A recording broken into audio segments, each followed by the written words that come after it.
Somos tu voz.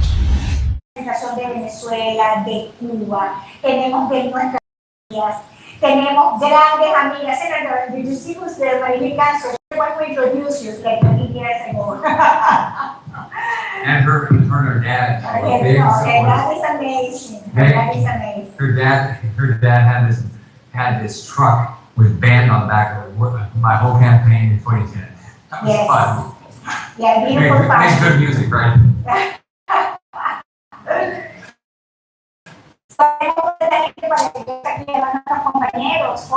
Todo, o sea, además de, yo siempre digo que además de las personas que tú ves on stage, que tú ves en el aire, esto no se puede hacer sin un crew, así que tenemos a nuestro crew, a Tai, al equipo ayudándonos con audio, nuestro gran brand manager, Ubieta, que anda por ahí haciendo lo posible porque esto corra. Queen Elsa en la house como siempre y todo el equipo, así que de verdad, profundamente agradecido al equipo. Y a nuestros medios que nos están apoyando, que nos ayudan fundamentalmente y principalmente también a la gente de BTV. Gracias por estar aquí, el respaldo de la gente de BTV que siempre nos acompaña.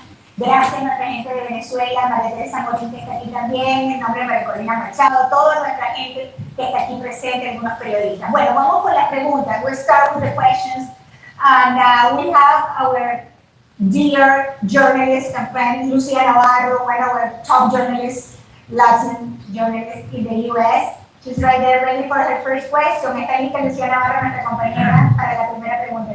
Hola. Thank you very much. Nice to see you again, Senator. A pleasure to do another kind of interview. We've been sitting, front, but this is a different scenario. So my question is in regards of gun control.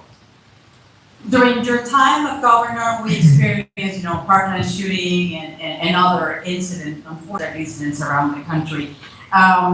What specific actions do you plan to take to protect Floridians for those type of incidents, shootings? First thing, I think first thing we all should think about is just think about those families. 17 families lost their loved ones right there. And so what I did, and I think what we ought to be doing is think about it the same way nationally. What I did is, I think it happened maybe like on a Thursday. On Monday, I put together 3 teams. We had a law enforcement team, a educator team, and a mental health team. And I said, I want your best ideas, right? And so by the end of the week, they gave me their ideas. So here's what we did in Florida. We ought to be doing the same thing nationally. Number one, with regard to mental health, when a child has a problem, we need to address it. And we need to have risk assessment teams in our schools to address when students have problems. That's number one. Number two is with regard to law enforcement, we need to have a trained law enforcement officer on all of our campuses. So in Florida now, at every public school, you have a trained law enforcement officer on campus. We also made sure that people shouldn't have access to a weapon if they're threatening to kill themselves or somebody else. Now we have to go through the due process and all that stuff. We ought to do that. What I've done in my time as Senate is I've got a bill that would, I don't think any of us want a whole bunch more IRS agents. So the money that will go for 87,000 more IRS agents, we could take that money and put a law enforcement officer in every public and private school in the entire country. If we want our kids to be safe, that's what we ought to do. We also need to make sure we fund our schools so they can make harden our schools. So that means you've got to have bulletproof glass, you need to have single entry, you need to have fencing, do all those things. We're doing that in Florida. We need to do that around the country. If I travel to another city and I see there's no fence, there's no single entrance, there's no law enforcement, I just know that those kids are at risk. And as a parent and now a grandparent, I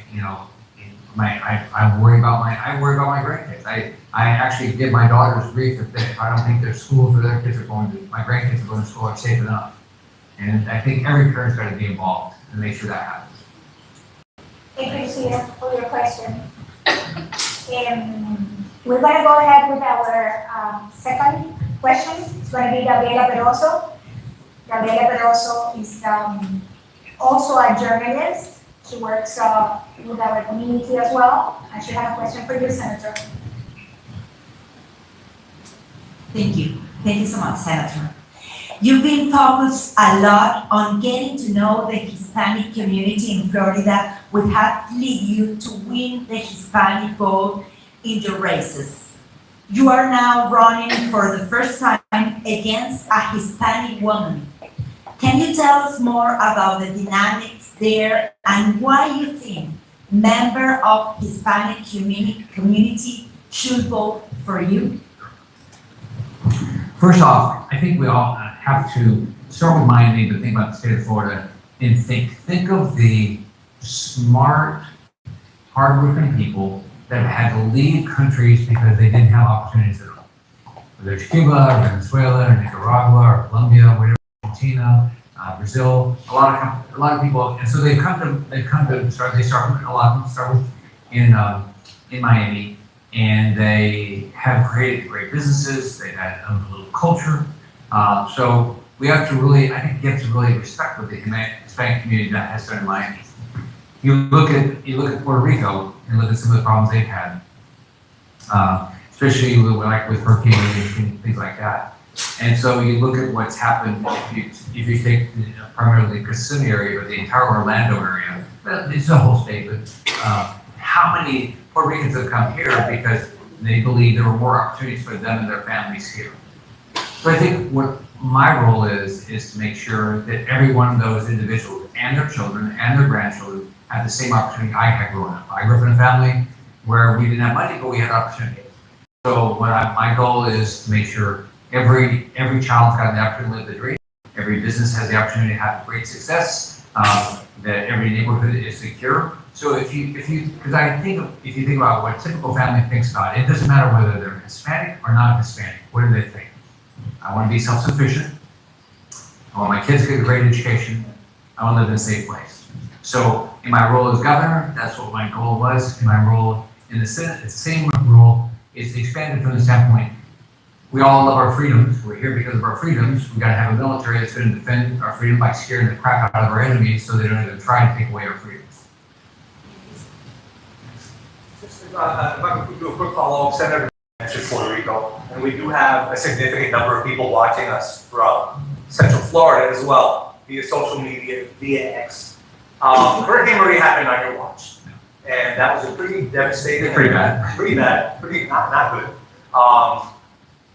It happened on your watch, and its aftermath happened on your watch as well. And you were beloved as you are here in South Florida amongst the people of the different South community. You were beloved in Central Florida amongst the Puerto Rican community because of the response that you provided to Maria, not just supporting the local community and things that you did to help intake evacuees, but also the material support that the state government provided the island. There's so many people on the island that remember that to this day and speak fondly of Rick Scott, even though they can't vote for you.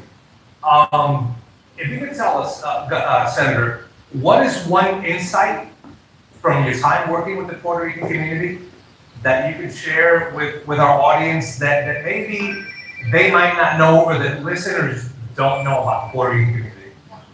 First off, it's fun to go to Puerto Rico, right? Who doesn't enjoy Puerto Rico, right? We all love going there. We like the people. And if you think about it, why are people leaving Puerto Rico? Because it's all because of opportunity, right? They've struggled to have a better economy than have a great economy, and so you look at what happened with Maria. It was devastating.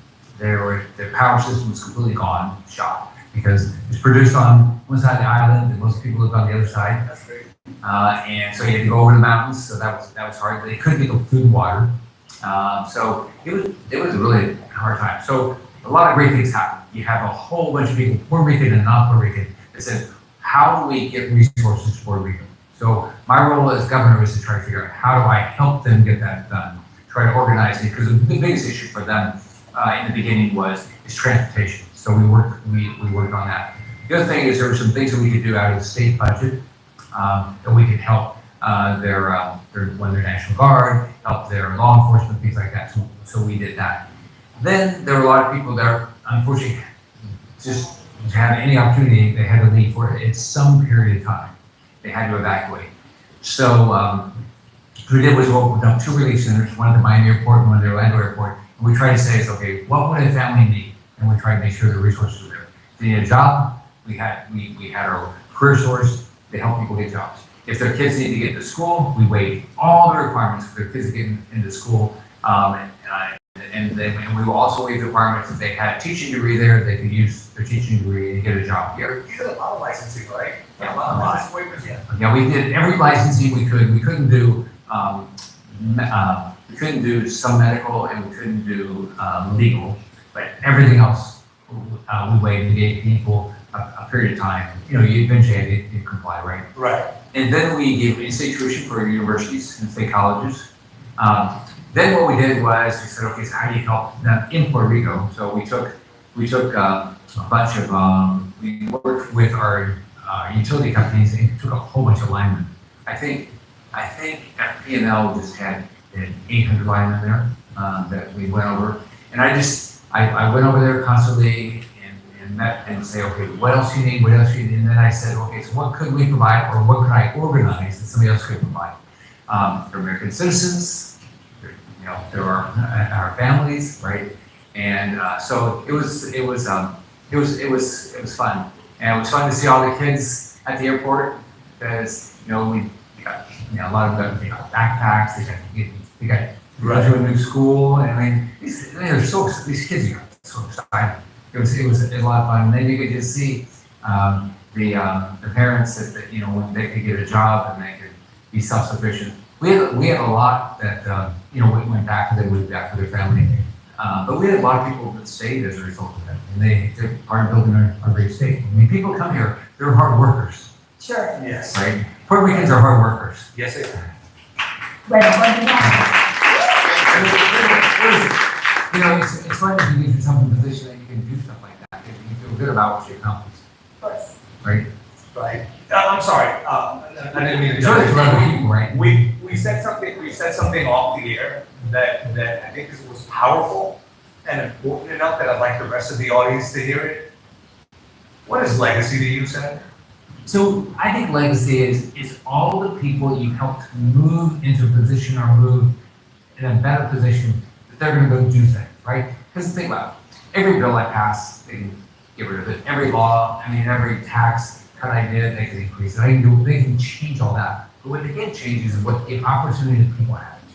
And the opportunity for people, so I got to a point, like 3,000 people to boards and commissions. I mean, that was a big opportunity. If I can help you build your career, that helps you. It doesn't just help you, it helps your kids, eventually your grandkids, it helps your community. So it's fun. That's my legacy is what all these other people do, not what I do.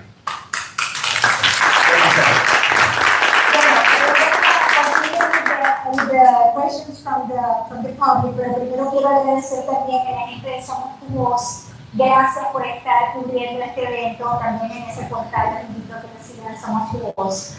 Thank you for being here. Thank you so much for your support. Bueno, continuamos con la pregunta y la próxima pregunta es regarding the situation in Venezuela. Hemos tenido no sé cuántos años como el senador ya talking about Venezuela. How many years have we been speaking about Venezuela and the situation with all these dictators? Since Chavez. Since Chavez, 1998. It's 20 years, right? More than 20 years, 25.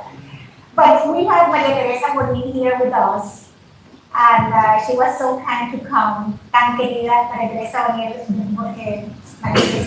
venir a acompañarnos. And she has a question for you, and I'm sure it's regarding Venezuela. Yes. Hi, Senador. How are you? Thanks for what you do. Yes. Well, Senator, as you all know, Nicolás Maduro just stole another election from Venezuelan people. What's your message for all Venezuelans so they can keep the faith, they can keep the hope that they were going to have freedom again in their country? And also, how would you handle the Venezuelan situation differently than the current administration? Well, Sorry, you and President Trump, how would you handle the Venezuelan situation differently than the current administration? I think number one is we've got to help. So every Venezuelan that's here, I worked hard. We have TPS, they could stay. and they had the opportunity to have a life here, with I'm sure most of them have a hope to go back. Right? So that's number one. Number two is the only way we're going to get rid of Maduro, who's horrible for the people of Venezuela, is that we've got to help anybody that wants to fight it against him, and then we've got to make him a pariah to the world. So I remember in my lifetime when apartheid ended in South Africa. The way it ended is the whole world decided that apartheid was bad. We've got to educate the whole world that Maduro is a menace. What he does, how he starves families and children, and just the evil of what he does each and every day. We've got to get the whole world on board to understand. No one should do business with him. Then what we're going to do is make sure we starve his ability to have any resources. We can't be negotiating with them. We can't be letting him sell oil. We can't let him, be part of anything international. We've got to make him a complete pariah. Then what we're going to do is you really have to admire Maria Machado. She put her life on the line. It's really smart how she showed how the opposition won the election. Gonzalez is actually the president-elect. What we've got to do is in America and in all democracies in the world is one, recognize Edmundo Gonzalez as the president-elect, not ever allow Maduro to ever act like he's the president again. We've sanctioned everybody around Maduro and everyone, not one of them should ever be able to travel to the United States or to any democracy in the world. We should freeze all their assets. And then we've got to help get the message out of what Maria Corina is doing every day. Trump was great on Venezuela when he was president. I think he'll be great on Venezuela again. I believe that by now, if Trump had gotten a second term, hopefully Maduro would have been gone because he would have been starved financially. And if Maduro's gone, it's the key for Ortega to be gone, it's the key for Diaz-Canel to be gone.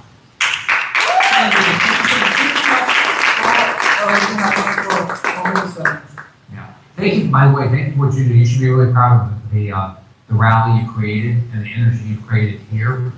What's hard is just keep, like I tell people, we got to keep that issue on the front of everybody's minds, so we get everybody to understand what a horrible, evil person Maduro is and what he's doing.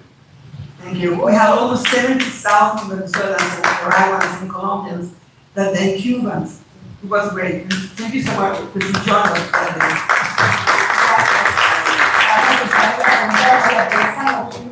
Otro estado que está verdaderamente integrando algo terrible como el terrorismo internacional. I'm going to talk now about Israel. Israel has been under fire for decades now, but the last year, since October 7, 2023, it has been hell. Now they are battling up north against Hezbollah, the north of Israel, and south with Gaza. I want to welcome Daniel Benaim. He's one of our most respected members of the Jewish community here in South Florida. He's also originally from Venezuela. He happens to be a very nice person as well, involved in media. Gracias, Daniel, por estar aquí. Su pregunta para el senador. Good afternoon, Senator.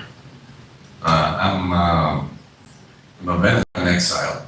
I'm an American citizen, Good. Florida resident, but I'm also And I voted. Clearly. You make sure you go vote. I'm also a member of the Jewish community, and for us it's very important to have leaders in government that support Israel. So how do you propose the U.S. can continue to strengthen its support for Israel and promote stability in the Middle East? Well, number one, we have to acknowledge that Israel is the only democracy in the Middle East. It's one of our best, if not our best ally in the world. You have to respect the Israeli people, because they're not asking us to go fight for their freedom. They're saying, we need your support. We need your vocal support. We need your efforts to organize the national community to support us, and we also need some financial help with regard to weapons. But they're willing to fight their own battles. So number one, do everything we can, give Israel all the weapons and all the vocal support we can. That's number one. Number two is we've got to starve the living daylights out of the government of Iran. Iran is the funder of Hamas, the funder of the Houthis, funder of Hezbollah. And when Trump was president, that's what's happened. We starved them. They, in Israel, nothing. If Trump was president, there wouldn't have been on any October 7th. I mean, because Hamas wouldn't have the money, Houthis wouldn't have the money, Hezbollah wouldn't have the money. So then what we've got to say is, we have American citizens at risk right now. Why haven't we done anything to bring them back home? So I think what we've got to do is we got to say we are with Israel, and we're going to figure out how to bring the American citizens back home. And if you harm an American ship, if you shoot at an American military men and women, if you take a hostage, you will die. They need to be treated just like Soleimani was treated. You want to be a terrorist, you want to attack an American citizen, you want to attack American assets, you will die. You need to do it. We need to be clear that the decimated the government. So I hope Israel, with the support of America, destroys the nuclear weapons facilities of Iran. I hope they destroy their oil fields, because I want to go back to the time where Trump was president, where Iran had no money. That's how we'll have a better Middle East. Another deal we got to deal with in the United States is this anti-Semitism. So, I mean, we cannot accept anti-Semitism. We need to call out anti-Semitism. If a university allows an anti-Semitic event on their campus, they should not have any state, federal, local resources. They should not have a donation from anybody, right? We should defund the United Nations because they are anti-Israel at this point. And we need to make sure there's no money that ever goes to Hamas.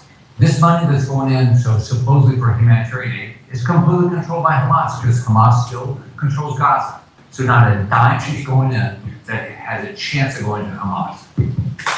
Amen. Thank you. We have to do what we are running out of time, so I have 2 more quick questions from our audience. And then Joseph, we are here in this area surrounded by one of the most beautiful and hard-working communities, which are the Haitian community. We are surrounded here by amazing people from Haiti that we meet every single day around us. And I want to welcome Joseph. He wants to ask you a question. So welcome. Bienvenido a Radio Libre. Gracias. Gracias. Thank you very much. Thank you, Senator Scott, and thank you for the event organizer. Our question is, since the Haitian, you've been working with the Haitian community as a government, you've been very helpful after the earthquake, and as a senator, your work with the Haitian community is flawless. Now we have the Haitian community very helpful for the result of the election. We know we vote here, the same way the Venezuela do, we vote based on what happened in our countries and back home.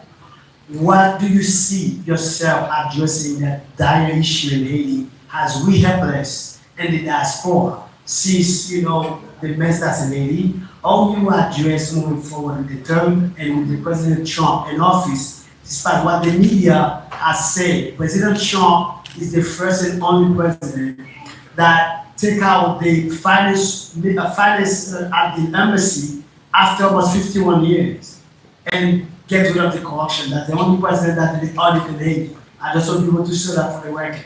So how do you approach that for us as the diaspora? That's very helpful and very supportive. As myself, fully endorse your candidacy and rallying over 100 people this morning to support you. How do you keep our hope alive, just like the Venezuela do for the Haitian people in the diaspora? Well, thanks for the question. First off, we've got a great Haitian community in our state. It's a great group of people they're all over the state. There are bigger groups probably in Miami and Palm Beach, but we have Haitians all across the state. And they are part of the fabric of our state. They built their families here. And what we do is, number one, make sure they have the exact same opportunities that everybody else has. Number two is we got to figure out, which is I think it's really hard. We've got to figure out how it can't be just us. We got to figure out how does the international community be a partner to bring stability to Haiti. And so I think it starts with caring, right? It starts with having a president that says that this is important to me and we're going to figure it out. I don't think anybody's figured out exactly how to bring stability to Haiti yet. I know we have some individuals there trying to have an impact, but it's been pretty hard right now. And the crime, what some of these gangs are doing is, I'm sure it's hurting so many people that have family here, especially in Florida, because I've heard about it. So, but I think it starts with we have to have a president, which Trump will do, that says, okay, what can we do? And then we have to figure it out. We got to get the entire international community to do it.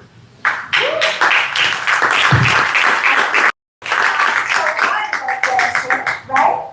Campos? Oh, that's it. We ran out of questions. Oh, she has a question. Yes.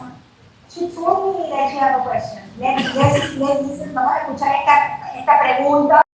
No sé que estamos corriendo fuera de tiempo, pero vamos a hacer una pregunta más porque no queremos que sin hacer su pregunta. Su pregunta, por favor. Thank you. First of all, Senator, I would like to thank you for all you do. Senator, as a member of the Senate Aging Committee, you've worked hard to protect benefits for seniors like me. However, your opponent claims you will cut Social Security and Medicare. How do you respond to these accusations, and what steps do you believe are necessary to ensure the long-term protection of these benefits for both current and future beneficiaries?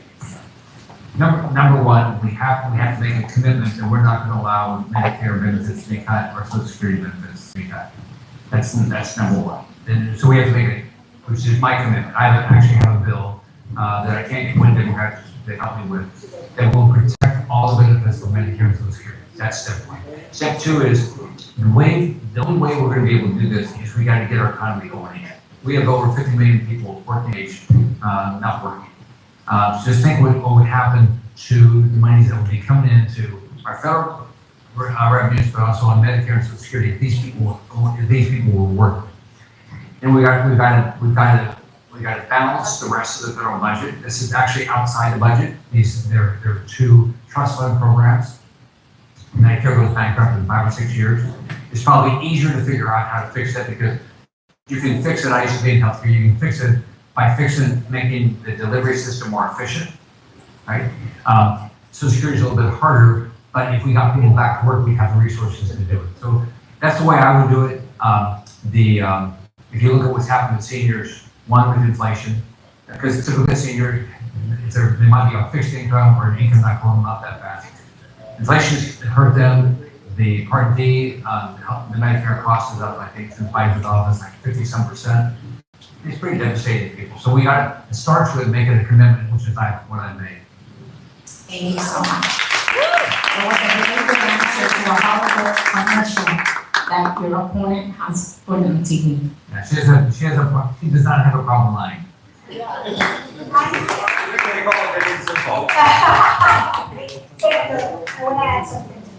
are always watching our seniors community. After 40 years working, they receive a check from the Social Security that they put the money. It's not the government giving you the money. It's the money you put up. Exactly. And now for the COLA, which is the inflation adjust, 2025, our senior citizens are going to receive less than $50 adjustment for And look inflation. at grocery prices and gas prices and rent. Senator, we have to do something for our senior citizens. This is our more vulnerable community, our senior citizens. The first way to fix it is to stop the inflation. That way, Yes. Because then you can budget your life if things aren't going up in price. Yes. That's what we all can do. But when you have no idea, when you go to the grocery store and this went up and this went up and this went up, and you go to the gas station, prices go up. I mean, it's devastating because you have a limited amount. You're a senior, you generally have a limited amount of money. My listeners keep on telling me that if they buy their medicines, they cannot afford to buy meat in the supermarket. If they buy their medicine and buy their groceries, they cannot pay for the rent. We need to help our communities. Well, Mijo, you tell me. 1 more minute. We good? He wants to run for mayor and senator. He's running. Yeah. It would be nice to have, our very own senators, Senate Majority Leader. We don't tell, first we gotta win the majority, right? Yeah. First we gotta have.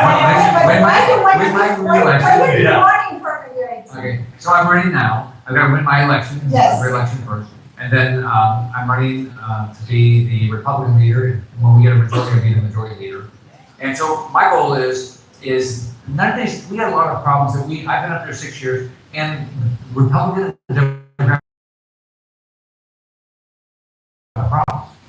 Okay, I have to figure out how to preserve Medicare and pay for it. We know it's going bankrupt. That can't be. You can't just say, oh, nothing, we're not doing anything. Social Security, the border, these conflicts around the world, the inflation. So what I want to do is I want to become a leader, and I want to address issues. Now, is it going to be easy? No. When I became governor, we were losing money. All right, we were losing jobs. Okay, so you say, okay, I got a problem. I'm a business guy. I have a problem. It's normal in business, right? And you go solve it. Or being a parent, you have a problem. You don't have a choice. You have a problem, you have to go solve it. That's what we should start doing rather than, let's just, up there, what's happened with Republican and Democrat leadership is they just put their head in the sand and say, oh, I'm not going to deal with it. Why be up there? At the end of the day, it really is about let's get to work, isn't it? Yes. That's the word. It's what my mom basically told me, right? So I saw a couple days ago, I was in Tampa, so I saw some of my grandkids. If you're over 7, the first thing I say to you is, I do not understand why you're still unemployed. Over 7. I mean, you should be cutting the grass. You can cut the grass. You can wash the car. There's something you should be doing something to make money. I did. That's what I Anyway, I can do it. You know, if I could do it. Takes the paper routes and all these things back, right? Yeah. When I was in 2nd grade, I sold TV guides. It was before they sold them. They were sold door to door. I had a route of 50. So think about what I was able to do safely in a poor neighborhood. I sold 50 door to door. No one paid me in advance. For 15 cents, I made 4 cents a copy. I sold 50 a week after school. And I just walked by myself, door to door, and walked home.